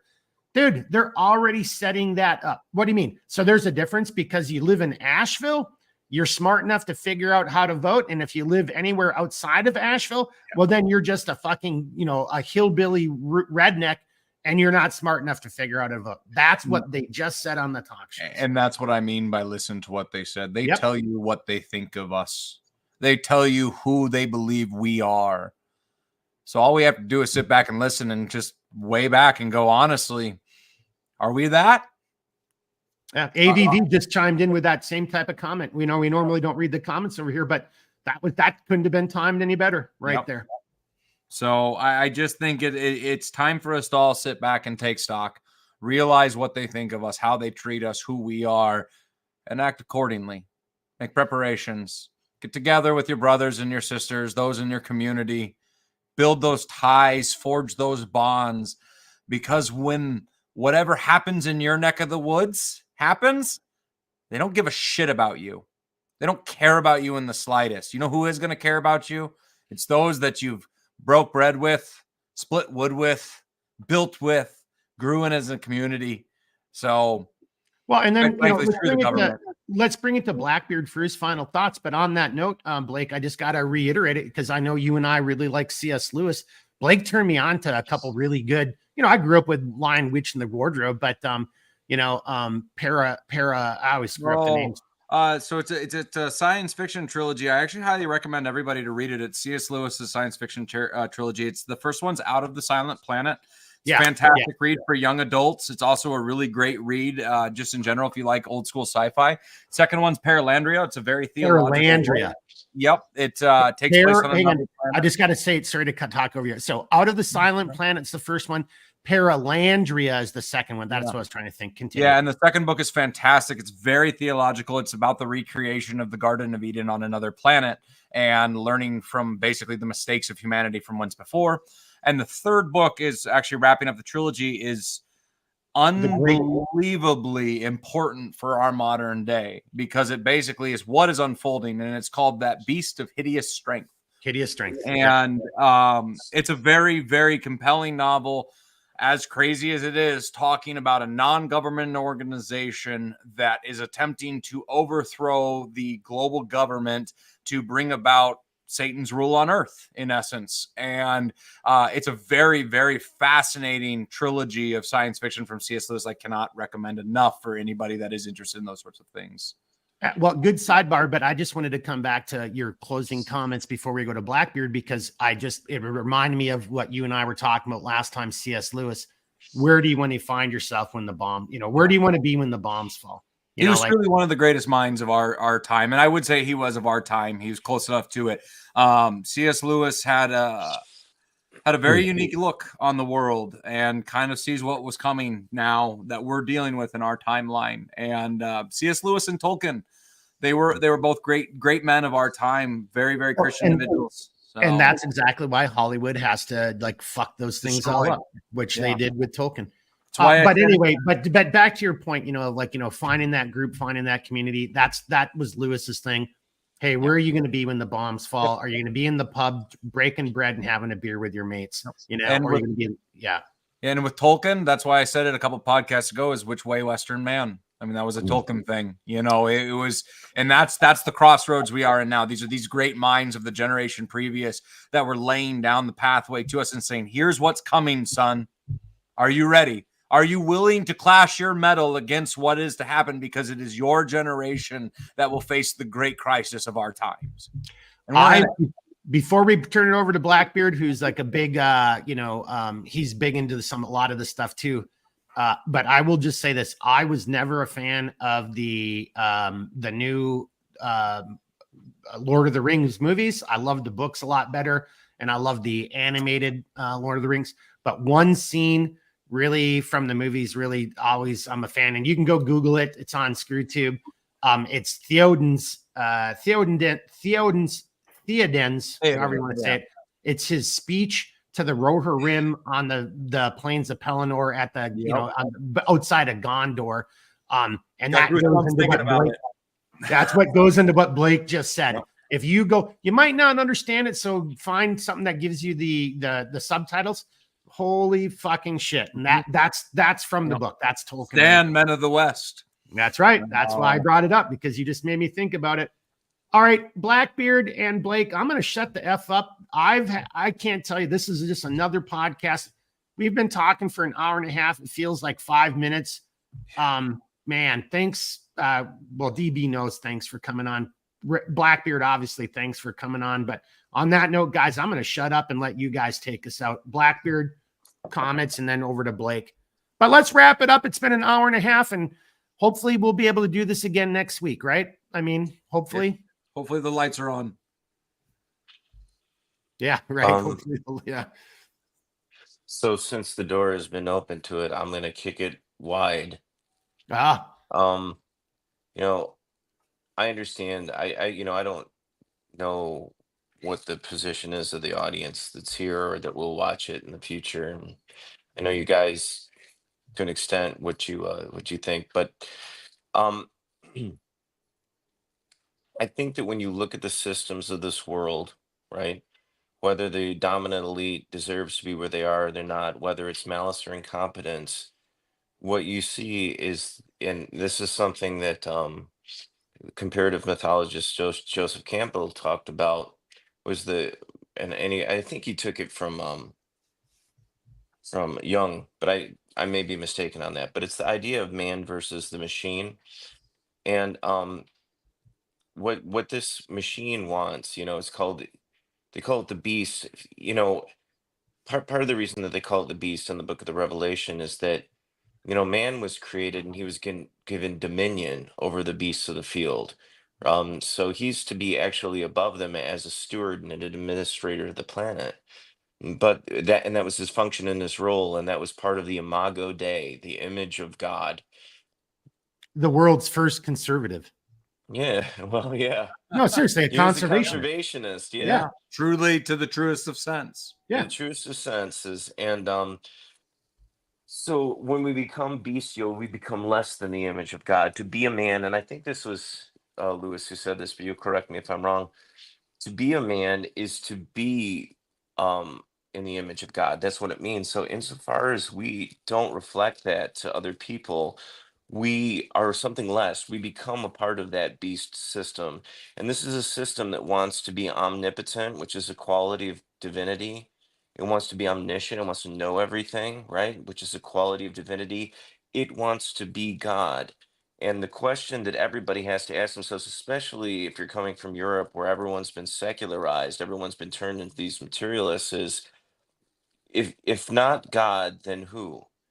And the system, the beauty of, I'm just going to preach it to you. I'm sorry, but the beauty of the Christian message is that that God saw the plight of mankind, and he said, even he didn't consider immortality a thing to be grasped and held on to. He let it go to come here to experience death. And it says the greatest, right, the most worthy, the most powerful, the omniscient came here not to be served, which is what the substitute machine system wants, this government and the psychopaths and the machinery and the corporate networks and NGOs that all interlock in this. And the guy down the street, maybe you who don't know God, we fall into this because of our nature. We forget what we are. We forget who we are, that we're made to represent God, and that God came here not to serve or not to be served, but to serve. So it's the inverse. It's this system, this bestial system wants to be worshiped. It wants total control, total power, total omniscience, everything for me, nothing for you. But the way of heaven, the way to bring heaven to earth, is to do the opposite of the opposite.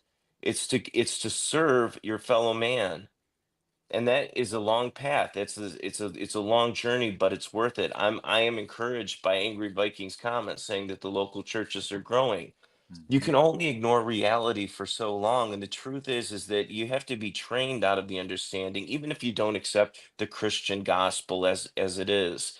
You know, you have to be trained out of your understanding that there's a spiritual, transcendent, metaphysical component to existence. Mhm. You have to forget. You have to be made to forget and convinced through this thing that's always trying to work things out. If I can just get it, if I'm just smarter, if I just know enough, if I just plug this thing here and turn that thing that way, then the machine will run and it's all good. And I've got it sorted and I have my worldview and I am at peace. It's the fake peace of a deadly promise that will never deliver. You have to And get on therefore your it'll never happen knees. because it It will never never delivers. happen. Yeah. Utopia is no place. The only way to bring heaven to earth is to take the earth that is in you and transform it into heaven by becoming a servant to your fellow man. That's the only way that it can be done. And you can do it, but you will pay the price. So count the cost because it's going to suck, but then Mhm. it's going to be worth it. It depends on what you value because where your treasure is, there your heart will be also. Okay. So that's what I would leave you with. Is look, whether the hurricane drowns us to death or they come to the door and arrest us or they shoot us or there's a nuke that drops or whatever, we're all going to die, man. We're Mhm. all going to die. And so the question is, well, who am I and why am I here and where am I going and what is the nature of good and evil? Those things are the things that matter. Those are the things that last, you know? So just think about those kind of things. Get on your knees, shut your door, and say a few prayers, even if you feel like an idiot. Who's going to know but you and a God that you may or may not believe in? But just throw it out there and take a chance on something bigger. Expand the paradigm because you can only ignore reality for so long, and we're living with the consequences of it. And people are starting to sober up, and that's why the churches are expanding like that. Well, I just want to add for my 2 cents. You don't even have to be a Christian for the words that you just said to resonate. You just have to be a decent human being. You have to have some morals, right? You know, Benjamin Franklin, the Constitution, if we can keep it. But, you know, that other comment was that this Constitution is not made for those who don't believe in God. You know, our system of governance is designed for individuals who have a different set of morals and principles and guiding lights and ethos. And that's probably why it's collapsing right now today, because we're Well, moving away from that, as you're kind of right. getting at, Beard. I don't We know. lost Blake. I think Blake just said, hang on, he'll be back. I didn't hear that, Oh. but Well, I just wanted to throw that out there because look, I'm a Christian, but I could listen to everything you just said and take a step back and say, even as a non-secular individual, if I had a good set of values, morals, and principles, how would that offend me? There's nothing that you just said that would have offended me. Yeah, you know, it still resonates, is what I'm getting at. Well, I think the problem becomes is that we try to define the nature of moral reality for ourselves rather than recognizing that it's something that we apprehend. It isn't invented, right? It's like I didn't invent the sun and therefore it exists. I stepped outside and observed it and there it is. It's Mhm. just a There it different kind is. of it's a different kind of observation. It's the same thing with spiritual nature. You know, I've used this before, and I'll use it for you. I'll torment the rest of you with this, and then I have to go. But I'm very grateful. Thank you so much for having me on here. So Indeed. if we understand that the way that that our brains function, then all sensory experience is the interpretation of electricity by the brain that's made famous in like the Matrix movies, right? But so the light reflects off of my face and it goes in the camera lens, and then it's projected to you through your screen. The light hits your eyes, and there's a signal, and then the occipital lobe creates an image. And so with my voice as well coming over this, you know, and so there's this sound, and then of course you touch the keyboard, and it's well, there's a tactile sensation, and so it is for all of the senses. So what you have functionally then is an interactive movie which is playing inside of your mind. Okay? There's a movie, an interactive film playing inside of your mind. You have never seen the world. You are not looking at my face right now. Everything that you're seeing and hearing is an interpretation inside of your skull. You have never seen the exterior world and you never will, at least not in this body. Okay? So my question to you is if this interactive film is playing as a construct of your mind, then what is it that is watching the film? It's got to be some type of spiritual entity. I mean, in my It's the humble soul. opinion. I would humbly submit to you that you should not answer it right away, but just meditate on that question. Okay. And with that, I'm gonna let you go. Thank you for having me Oh, on. that was some bullshit right there to dump Thank that you, on us and then Blackbeard. run. Have a You good evening. Blackbeard son of a oh, and then he just oh god dang it, now you just made me hurt. All right, Blake. That was actually pretty good way. That was pretty badass of him to do that. No, that was well done. But That I was do well think done. one of the points that he brought up that is very interesting to me. It's the enemy cannot create; it can only mimic, and that's really what we're going through right now. Is there is no soul, there is no creation, there's no original spark that happens to anything on this earth that's brought to you by the hands of man that worship these powers. What he was really getting at, I think, at least in the crux of it, is that spark of life, that divinity that brought us all to this world. And the power that be that fell from heaven, as he was referring to, that is that void, that lack of creation, that darkness that gives you that false promise of peace. Don't succumb to it. Don't succumb to the propaganda. Don't believe in the crap that's being sold to us on a daily basis on how it's going to make your world better, your life Well, better. and if I may, just real quickly, my last kind of comment, just to be, not to focus on kinetic, but if you just look at so many disgusting and horrible things that people have said about the hurricane and the victims. There's what is it? It's over 200. We don't even have the numbers. We don't have numbers. I mean, there's. I didn't even get a chance into it. Yeah. How disgusting that is. In normal natural disasters, we've already should be in the phase of talking about recovery, like about how to get money and funding in there and construction to start rebuilding. We're not even at body recovery. We still don't even, that's how mismanaged this is. But there are so many people who are making jokes about that these people deserved it. And this is what you get for not believing what I believe in politically. So back to that spark of the divinity. And, it's too much to maybe bring up at this point in the podcast. But and I was going to say, I just think the thing is don't just focus on the negative, because when you turn the news off, when you focus on the people that are around you or those that you can help, things are a hell of a lot better than they seem. Okay. Real quickly. So don't take my comments to be focused on the negative, but maybe to your point, take my comments to give yourself that clarity of mind, that battlefield understanding, to know the terrain upon which you're deployed. There are enemies out there and they are real and they think this way. So maybe that way is a better. And that's just it. You have to view these things as an assault on your mind and an assault on what you believe. And, it's just because it's an assault doesn't mean it's real. It's them trying to attack you. All right. So there's a lot of good out there. And the message that I've been trying to leave you with every single time we end one of these is going to kind of stay the same. Reach out to those in your community. Start to do a little more preparation where you can. Become a little better than you were yesterday. Move the ball forward every single day, because at this stage, it's all we can do. There's nothing else we really can do. Just try to keep moving forward, keep trudging through it, because there is no doubt that there is an assault against each and every one of us.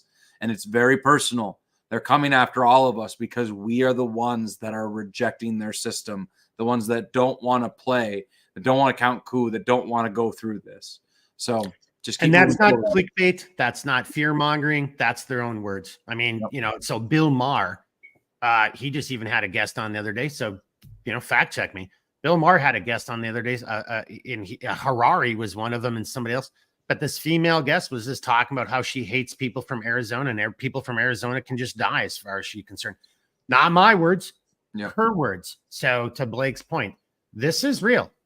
There are people out there who could give two rats' ass less about the me and yous in the world. And that has nothing to do with your melanin skin color, motherfuckers. So don't try to be racist, phobic, this, that, and the other thing. Are you truly awake in the sense of the word? Are you aware of the situation around you, or are you being lulled to sleep by the powers that be? That's really the two defining factors right now. Those are the two camps. And in that one camp that's being lulled to sleep, there's multiple different facets. There's the left and there's the right. And what we're trying to do is just go, hey, listen, look at the world, what it is, and try to prepare as best as you can, and just don't play their game. Hey, pretty serious conversation tonight. Do you want to just seriously, I just got to shut up because like as the more we keep talking, the more I just want to keep talking. Should we just end it right there? Do you want to end it on a you just want to take us out on some kind of note? Yeah, sure. Otherwise, I got one joke to make, but do your joke and then I'll say something. Go ahead. Okay. My joke. So for everybody who's watching, if you don't know this, so Blackbeard Steven, who was just here, Steven has been helping me on Centerline, making my hoodies. Steven is the one. It's not that Blake and I are stupid, but Steven already has the software and his brain works differently. He helps me with all the thumbnails that you see. These are all AI generated and he's got all this like high-end software and stuff. And so he generated a thumbnail. He generated tonight's thumbnail, but he also generated my thumbnail for Centerline Systems on Thursday. And it's my face. But Blake, is there something wrong with my beard? Because he put a new beard on my face. And I was like, did he? I didn't even do that. I'm like, I'm kind of getting happy with my beard. But he made it a little bit more Viking. It was a little bit, but is my beard wrong? I mean, like, No, your beard looks nice, Mark. That was your joke. It's a very weird joke. Yeah, I know it's a weird joke, but well, he left so early, I couldn't give him shit. I'm like, and then he redid it with just my face and my beard. But there was a little beard envy because it was a really good Viking beard, but my face, but somebody else's beard, it looked weird. Ugh. Well, I would say, oh my God, what are you, a married dad? What is that? What is that all about, dude? Married dad with a 5-month-old man, I tell you. Well, here's what I'm gonna say. This is what I'm gonna leave everybody with. Go out and build something. Hey, hang on. How about on a pause? If it's not too difficult, yeah, and if you're willing to do it, you want to show off the little man? Oh, he's not here right now. Oh shit! Dang it, dear moms. But I will leave with a positive note. Okay. But I would say, by the way, folks, before we started, we didn't do any of the show prep because we were looking at the little man and Kat was on there and all kinds of shit. And we were just bullshitting. Doing family stuff. Yeah. Here's what I'd leave you with this week, because things are crazy right now. Go do something positive. Go build something that you've been meaning to build. Go on that walk with your wife and your kids. Go break bread with your family. Go do something that builds community and embrace it with all of your heart, because we do not have tomorrow promised for us. We only have today promised for us.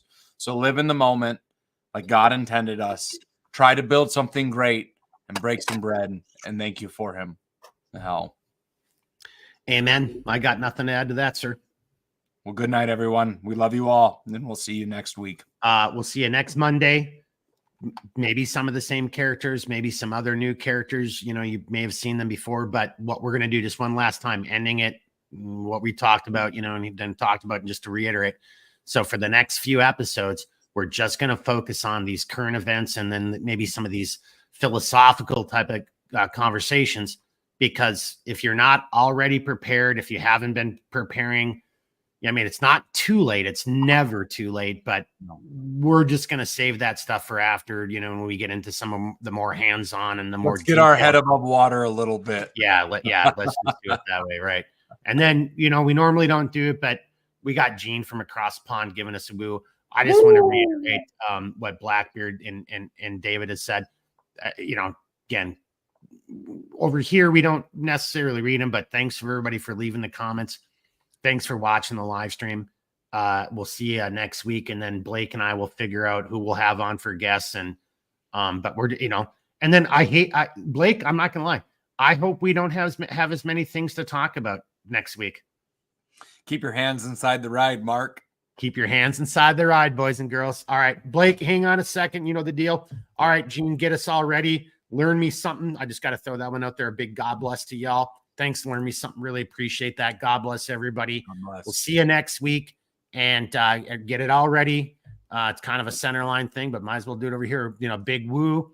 Thank you very much. We'll see you guys next week. Hey, but seriously, Blake, we do have to come up with some outro. I like to keep thinking, keep moving, but at the end of the day, maybe it's go find that C.S. Lewis quote about where you're going to be when the bombs fall, or something, Indeed. So, yeah, family's coming home. All right, everybody, that's the cue right there. We'll see you next week. Thank you very much. Guys. Have a good night. Yeah, everybody.